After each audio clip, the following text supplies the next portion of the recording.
আলিয়া মাদ্রাসা ছাত্ররা বলেছে দুর্গাপূজার ছুটি হচ্ছে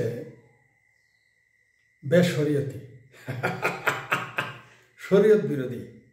কি বলছে যে আলিয়া মাদ্রাসার ছাত্রদের জন্য দুর্গাপূজার ছুটি পালন করা হলো শরীয়ত বিরোধী, বেশরিয়তি, তাই তারা এই ছুটি বাতিল চায়। আলিয়া মাদ্রাসা কোনো শিক্ষা প্রতিষ্ঠান না, তারা কিন্তু নিজেরাই স্বীকার করে নিল।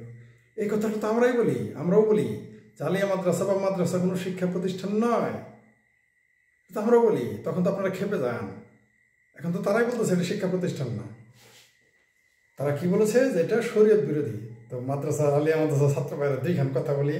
আমি কইলেই তো বলবেন তাহেরি বালা না, আমি খুব খারাপ মানুষ, তাই না?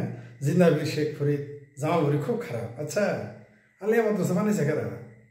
তো খ্রিস্টানের বানানো। আলিয়া মাদ্রাসা এই আলিয়া মাদ্রাসা বানাইছে খ্রিস্টানেরা। এই আলিয়া মাদ্রাসার 26 জন ছিল খ্রিস্টান, ছিল না? 26 জন ছিল খ্রিস্টান প্রিন্সিপাল। সেই আলিয়া মাদ্রাসা ছাত্র হইয়া লম্বা লম্বা কথা বলেন, ন্যূনতম তো লজ্জা থাকা উচিত।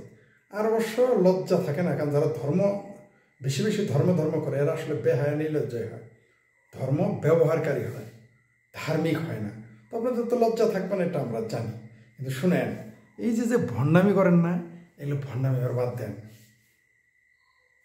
তাইলে আপনি আলিয়া মাদ্রাসায় যদি সরকারি ছুটি গ্রহণ না করবেন, তাহলে বিশ্ববিদ্যালয় কলেজে এসে ধর্মীয় অধিকার চান কেন? তখন কেন ধর্মীয় অধিকার চান? মাইসে পাইছেন? আলিয়া মাদ্রাসা সরকারি দুর্গাপূজার ছুটি গ্রহণ করবে না, কারণ এটা হিন্দুদের ছুটি, কাফেরদের ছুটি, তাই না? মাউনদের